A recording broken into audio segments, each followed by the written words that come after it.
It was supposed to be just another night out, a woman, well-dressed, confident, and ready to enjoy a fine dining experience. But the moment she stepped through the lavish glass doors of an exclusive restaurant, everything changed. A glance from the hostess, a hushed whisper to the manager, and then she was told she couldn't be served. No explanation, no apology, just a cold refusal that sent a chilling message. She didn't belong there. But why? Who decides who gets to dine in luxury and who gets turned away? Was this just a misunderstanding or something far more sinister? And when she refused to walk away quietly, what happened next stunned everyone in the room and the entire world. In this video, we unravel the shocking story of a black woman who walked into a high-end restaurant only to be refused service. We'll break down the chilling details, the confrontation that followed, and the jaw-dropping twist that left everyone speechless. Was this an act of discrimination, a hidden agenda, or a test of power and privilege? Stay with us as we dive deep into the moment that changed everything. Let's begin. The evening was perfect. The city skyline shimmered in the distance, and the air carried the subtle aroma of elegance and excess. The restaurant was the kind of place where the wealthy dined behind velvet ropes, where reservations were booked months in advance, and where an unspoken rule dictated who truly belonged. As she walked in, her heels clicked against the polished marble floor. She was poised, self-assured. Dressed in a sleek, black evening gown, she exuded the very elegance the establishment claimed to uphold.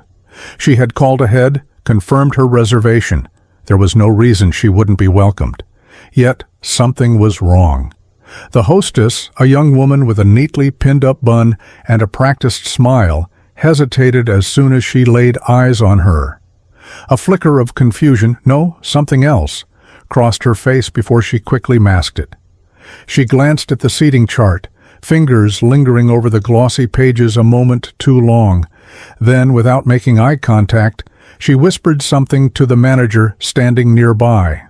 The woman noticed the exchange. She had seen it before, the subtle gestures. The silent messages passed through glances and half-smiles. A conversation was happening without words, and she knew exactly what it meant. The manager, an older man with graying temples and a finely tailored suit, approached. His expression was neutral, professional, but there was something unreadable in his eyes. "I'm sorry, ma'am," he said, voice smooth but distant. "There seems to be a mistake. We are fully booked for the evening." Silence. A beat of disbelief. Then the woman frowned. "That's strange," she replied, her voice calm but firm. "I made a reservation 2 weeks ago, under the name Jordan Ellis." The hostess shifted uncomfortably. The manager's expression remained unchanged. "I'm afraid we're unable to accommodate you tonight," he repeated. But this time, the words felt heavier, final.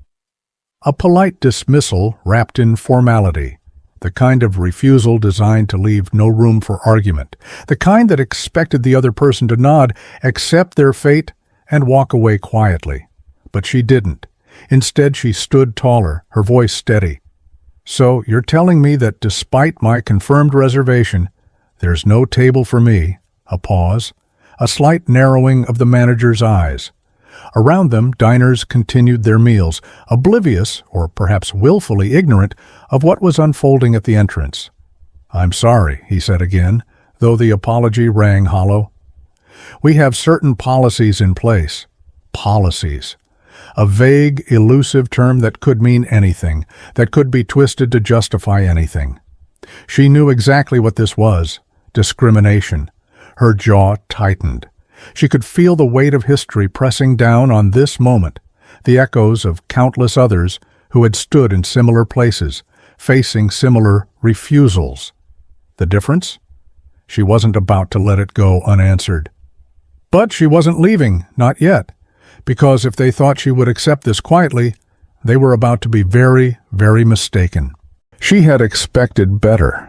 Maybe that was her mistake. Jordan Ellis wasn't new to moments like these. She had seen them before, disguised in polite smiles and rehearsed excuses. A dress code violation that only applied to her. A fully booked restaurant with half-empty tables. A sudden change in policy that no one could quite explain. She had learned long ago that discrimination didn't always come in loud, hateful words. Sometimes it was quiet, subtle, wrapped in civility so neatly that those around her barely noticed it was happening. But she noticed, and she wasn't about to let this slide. "I'd like to speak to the owner," she said, her voice level. The manager stiffened. This wasn't part of the script. He had expected her to lower her gaze, mumble an apology for simply existing in their space, and walk out without making a scene. But she wasn't following the unspoken rules.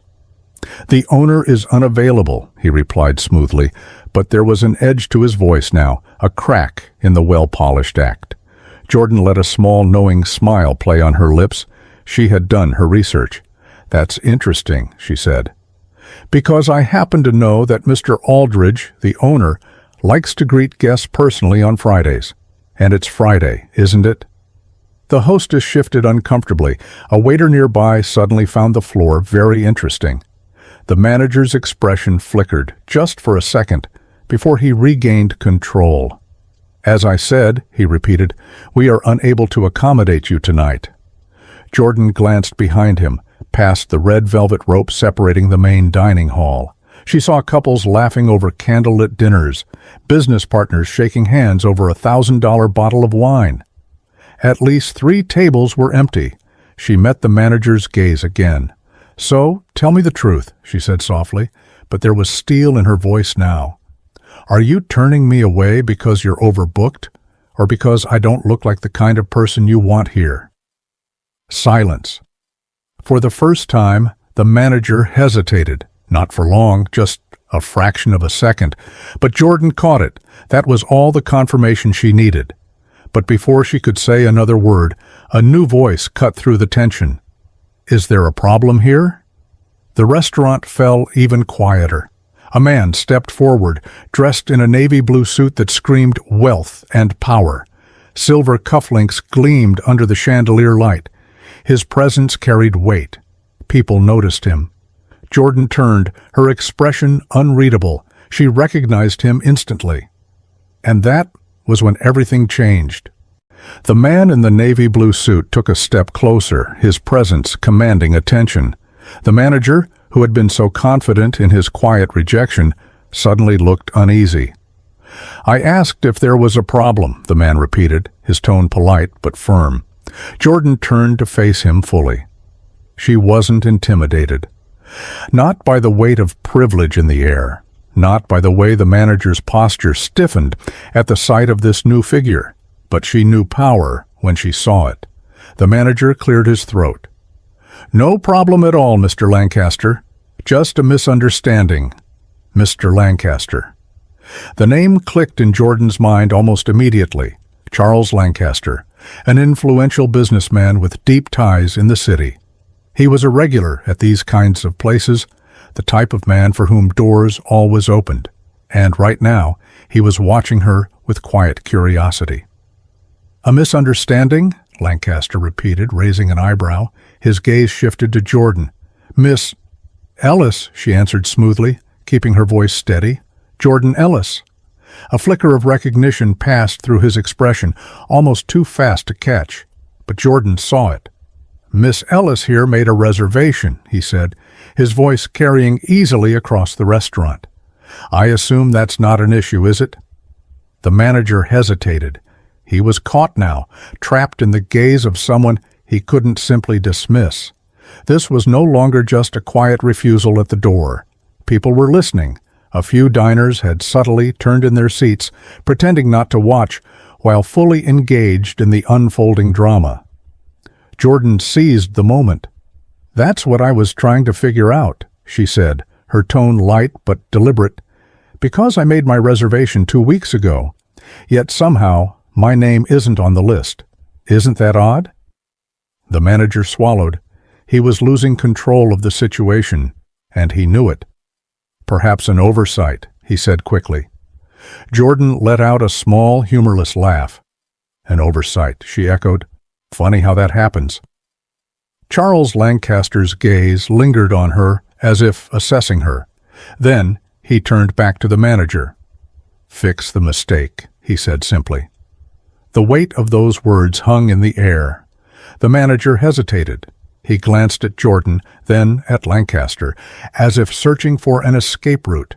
But there was none. His authority had been overridden. His quiet attempt at exclusion had been dragged into the light. Finally, he nodded stiffly to the hostess.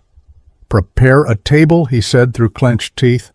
The hostess hurried off, and within moments Jordan was being led past the velvet rope into the main dining area. Heads turned as she walked by, some with curiosity, others with quiet disapproval.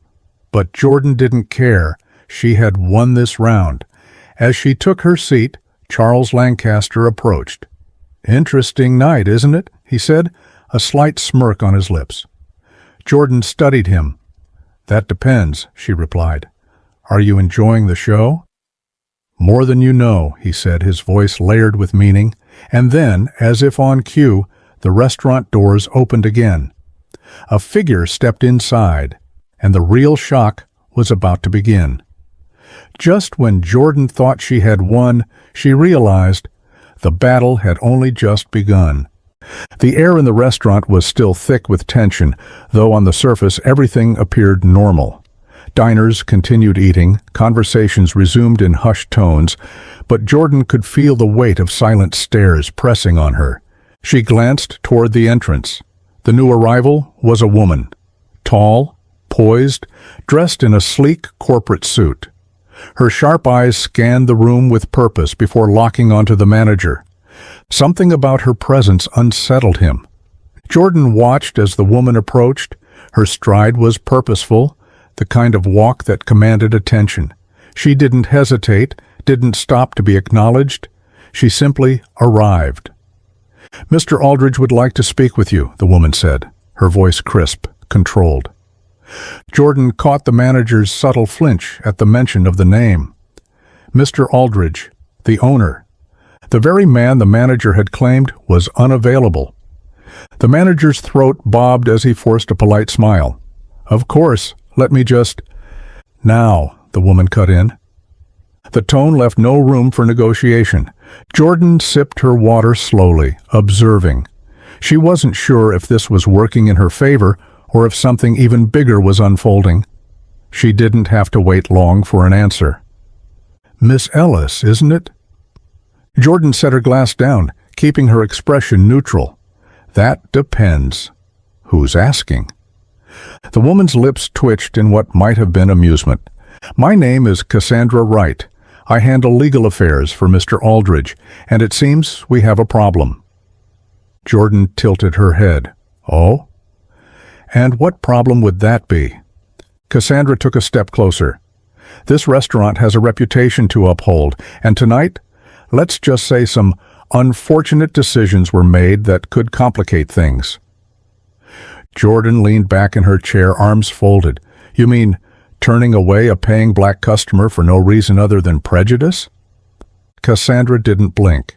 "I mean, a misunderstanding that has now drawn unwanted attention." There it was. The careful wording, the attempt to smooth things over. Jordan let the silence stretch before she spoke again. "What exactly are you here to do, Ms. Wright? Offer me a free meal in exchange for my silence." Cassandra's expression remained unreadable. "I'm here to ensure that we handle this professionally. Mr. Aldridge does not condone discrimination in his establishment, and if there was a lapse in judgment tonight, he wants to correct it." "A lapse in judgment?" Jordan echoed, her voice sharp. "So now it's just a mistake? A simple oops moment?" Cassandra sighed. "Miss Ellis—" "You don't need to smooth this over for me," Jordan cut in. "Let's be honest. If I had left quietly, no one would be fixing anything. The only reason we're having this conversation is because people are watching now." Cassandra hesitated. That hesitation told Jordan everything. Before either of them could speak again, the side door reopened. The manager stepped out, looking visibly shaken. Behind him was an older man, refined, dressed in a tailored suit, his presence carrying a quiet authority. Mr. Aldridge. He walked over, stopping a few feet from Jordan's table. "Miss Ellis," he greeted, his tone smooth but unreadable. "I understand there was an incident tonight. I'd like to personally apologize for any confusion." Jordan met his gaze, unflinching. "Confusion?" she repeated. "Is that what we're calling it?" A beat of silence. Mr. Aldridge clasped his hands in front of him, his expression carefully composed. "I assure you, it was not our intention to make you feel unwelcome.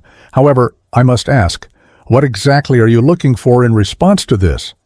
It was a test, a calculated question. He wanted to know if she wanted money, an apology, a public statement. What would make her go away? Jordan inhaled deeply, then exhaled, letting the weight of the moment settle. "I don't want anything from you, Mr. Aldridge," she said finally. "But I do want to know, if I hadn't stood my ground, would we even be having this conversation? Would my reservation suddenly be found? Or would you all continue pretending people like me don't belong here?" Silence.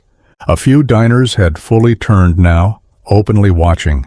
Even Cassandra seemed interested in how Aldridge would respond. Finally, after a long pause, Aldridge's lips pressed into a thin line. "I suppose that is something we should reflect on," he said smoothly. "Enjoy your meal, Miss Ellis." And with that he turned and walked away, the manager trailing behind him. Cassandra hesitated for a moment, then gave Jordan a small nod before following. Jordan sat back in her chair, the victory sitting heavy on her shoulders. Yes, she had won tonight. But the real question remained. How many others had been turned away before her, and how many more would be after? Justice isn't just about one battle, it's about changing the entire system. And for every person like Jordan who stands up, how many are still left fighting in silence? She picks up her phone, debating whether to post about the encounter. She knows what will happen if she does, the backlash, the outrage, the excuses. And then her phone vibrates. "You did the right thing tonight, but you're not the first, and you won't be the last. Let's talk." Jordan's eyes narrow. She looks around the restaurant, scanning faces. Someone is watching her. And then she sees them. A woman sitting alone at a dimly lit table, her eyes meeting Jordan's with quiet intensity. She's older, refined, and there's something about her gaze, like she knows things Jordan doesn't. The woman lifts her glass slightly, a silent acknowledgement. Jordan hesitates for only a moment before rising from her seat. She walks over. "Mind if I join you?" Jordan asks. The woman smiles faintly. "Please do." Jordan sits down. "Who are you?" The woman leans in slightly. "Someone who's been where you are, and someone who has a lot to tell you." Jordan's stomach tightens. "What do you mean?" The woman exhales, swirling the wine in her glass. "This wasn't just about you," she says finally, "and it wasn't just about tonight." Jordan feels a chill run down her spine. Then what was it about? The woman looks her in the eye. "It's about who owns this place, and why women like us were never supposed to walk through those doors." And just when Jordan thought the battle was over, she realized she had only scratched the surface of something much, much bigger. Who was the woman? What secret was she about to reveal? And what dark truth lay hidden beneath the polished floors of the exclusive restaurant? Stay tuned, because this story is far from over.